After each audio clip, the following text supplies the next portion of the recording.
दोस्तों आज की वीडियो में हम बात करेंगे कि जो डायबिटीज़ के अंदर जो पेन क्रियाज होता है, पेन क्रियाज के अंदर जो बीटा सेल्स होती हैं जो इंसुलिन बनाती हैं, क्या ये रीजनरेट हो सकती हैं? क्या जो बीटा सेल्स हमारे ख़राब हो गए ये ठीक हो सकते हैं? तो इसी मैकेनिज़्म को पूरा समझेंगे इस वीडियो में। कोशिश करेंगे कि टाइप 2 डायबिटीज़ में क्या उसको रिवर्स करने के फेज़ में हम हमारी जो पेन क्रियाज है उसको ठीक कर सकते हैं कि नहीं कर सकते, यही बात करेंगे। वीडियो पूरी हेल्पफुल नॉलेज वाली रहेगी, पूरी देखिए, स्किप मत कीजिए। नमस्कार, मेरा नाम है राजवीर राजपूत और आपने लॉगिन किया है समाधान डॉक्टर।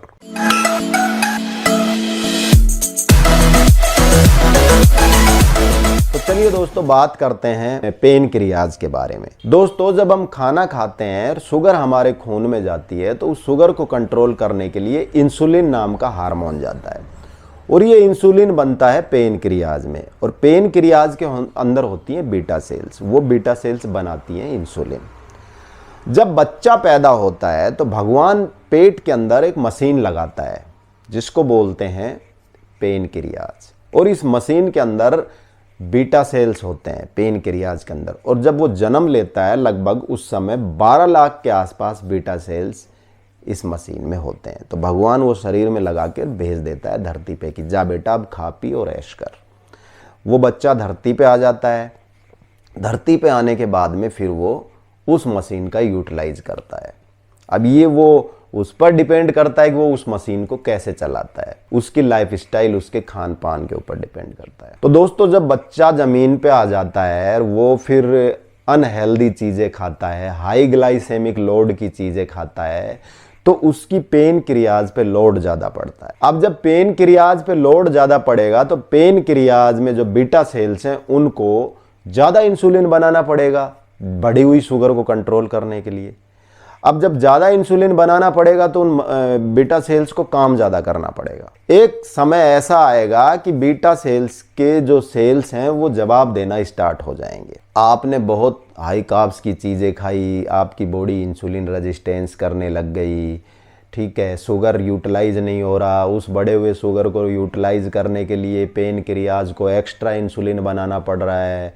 एक्स्ट्रा इंसुलिन बना रहा है तो उसके बीटा सेल ज़्यादा काम कर रहे हैं, वो थक रहे हैं और मर रहे हैं।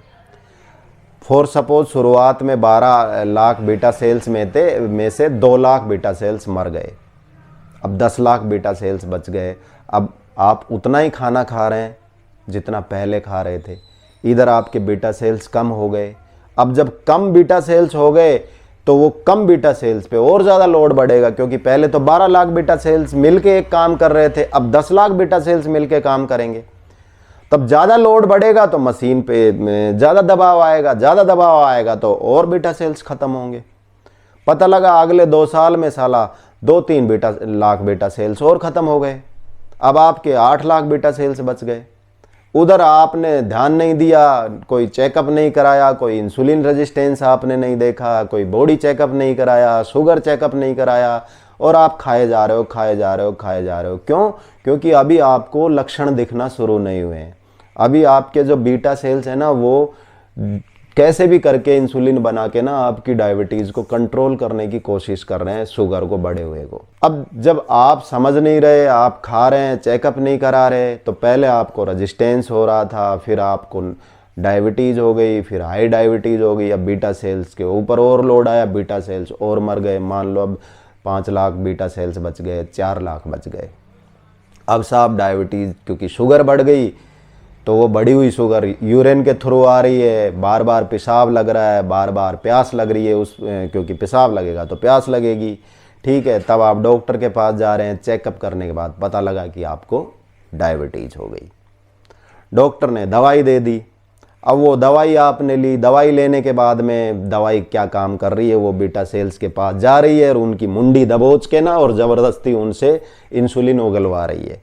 आप खा रहे हैं, ठीक है, शुगर कंट्रोल हो रहा है, आप दवाई की डोज खा रहे हैं, वो दवाई फिर जा रही है पेन क्रियाज में, जो बीटा सेल्स हैं उनकी मुंडी भींच के, उनको ठोक पीट के ज़बरदस्ती इंसुलिन उगलवा रही है। इधर शुगर लेवल बढ़ रहा है, आप दवाई खा रहे हैं, वो फिर बीटा सेल्स को ज़बरदस्ती इंसुलिन बनवा रही है। तो ज़बरदस्ती जब उनकी मुंडी पकड़ पकड़ के इंसुलिन बनवाएगी तो वो बीटा सेल्स और ख़त्म होते जाएंगे। मान लो 5 लाख में से 2 लाख और मर गए, बचे 3 लाख। अब शुगर बढ़ेगी, अब आपने इधर दवाई की डोज बढ़ा दी। अब डोज बढ़ा दी, वो बढ़ी हुई डोज फिर जाएगी, वो 3 लाख की मुंडी पकड़ के दबा दबा के हला के इंसुलिन निकलवाएगी। फिर 2 साल 3 साल काम चल जाएगा आपको, क्योंकि आपने डोज बढ़ा दी। लेकिन वो बढ़ी हुई डोज भी एक टाइम तक इंसुलिन की मुंडी पकड़ के भींच के उससे काम करवाएगी। फिर मान लो 1.5-2 लाख बीटा सेल्स और मर गए इस जोर ज़बरदस्ती में, 1 लाख बचे। दवाई की डोज ट्रिपल कर दी, क्योंकि अब दवाई काम नहीं कर रही तो डॉक्टर ने डोज बढ़ा दी। वो 1 लाख बीटा सेल्स के ऊपर जाके ना, फिर उसने साल 1.5 साल उससे काम करवाया। अब लास्ट ये आ गया दोस्तों कि सारे बीटा सेल्स मर गए और इंसुलिन पेनक्रियाज बिल्कुल नहीं बना रहा, अब दवाई काम करना बंद कर गई। अब आपको बाहर से इंसुलिन लेना पड़ेगा इंजेक्शन से। अब इंजेक्शन से आप टाइप 1 डायबिटीज़ के हो गए, अब लाइफ टाइम इंजेक्शन से लेते रहो। तो अब बात कर रहे हैं ये जो पेनक्रियाज की जो सेल्स मर रही थी बीटा सेल्स, क्या ये रीजनरेट हो सकती है? तो दोस्तों इसको टॉपिक को समझने से पहले शुरुआत में चलना पड़ेगा। जब कुछ बीटा सेल्स मर चुके थे, मान लो 12 लाख बीटा सेल्स थे, उसमें से 2 लाख मर गए थे और 2 लाख बीटा सेल्स ऐसे थे जो मरने की कगार पे थे, यानी कि वो आधे जिंदा थे आधे मर गए थे, मरने के कगार पे थे। जो मर चुके वो तो मर ही चुके, लेकिन जो मरने के कगार पे थे 2 लाख और, उनको हम बचा सकते हैं। अब वो बचेंगे कैसे? वो बचेंगे, पेनक्रियाज को रेस्ट मोड में हमें लेके आना पड़ेगा। और पेनक्रियाज रेस्ट मोड में कब आएगी? जब लो ग्लाइसेमिक लोड का खाना हम खाएंगे, कम शुगर हमारे खून में जाएगी। कम शुगर जाएगी तो कम इंसुलिन से काम चल जाएगा, पेनक्रियाज पर लोड नहीं आएगा। जब पेनक्रियाज पर लोड नहीं आएगा तो उसके बीटा सेल्स को आराम मिलेगा, कम काम करना पड़ेगा।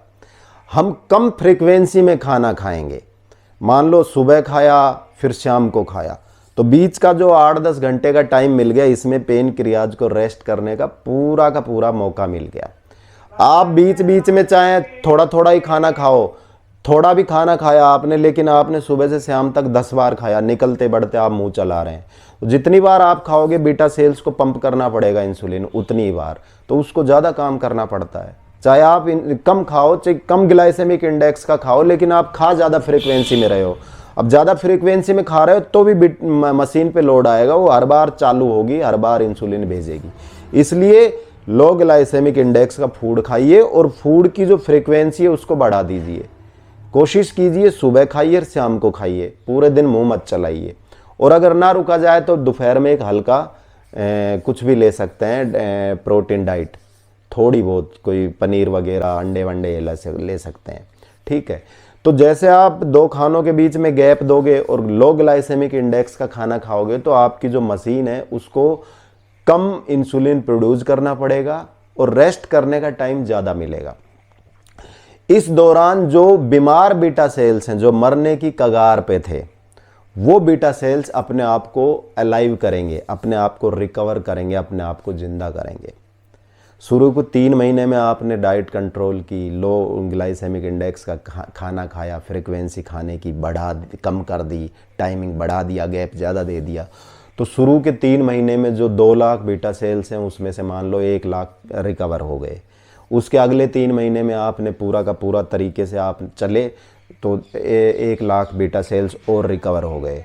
तो दोस्तों ऐसे अगर आप लो ग्लाइसेमिक इंडेक्स का फूड लोगे और मशीन को रेस्ट दोगे तो मशीन अपने आप को रिपेयर करेगी। जो बीटा सेल्स मरने वाली कंडीशन में थे, जो न मरे थे न जिंदा थे, काम करना छोड़ गए थे, आधे अधूरे बीच में लटके पड़े थे, वो अपने आप को ठीक कर लेंगे और वो हेल्दी हो जाएंगे।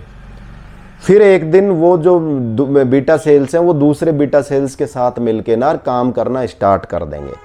जो बीटा सेल्स डेड हो चुके हैं वो तो हो ही चुके हैं, वो ठीक नहीं होंगे, लेकिन जो डेड होने के नज़दीक थे वो अपने आप को रिपेयर कर लेंगे। तो हाँ, ये पॉसिबल है कि आपकी जो बीटा सेल्स की कार्य क्षमता है वो बढ़ जाएगी, बीटा सेल्स आप दोबारा रिकवर कर सकते हैं, बीटा सेल्स अलाइव हो सकते हैं और इंसुलिन मशीन प्रॉपर रीजनरेट हो सकती है अगर आप तरीके से चलो, अगर आप अनुशासन से चलो और सिस्टमेटिक पूरी नॉलेज लेके ना और अपने खान पान डाइट पर ध्यान रखो।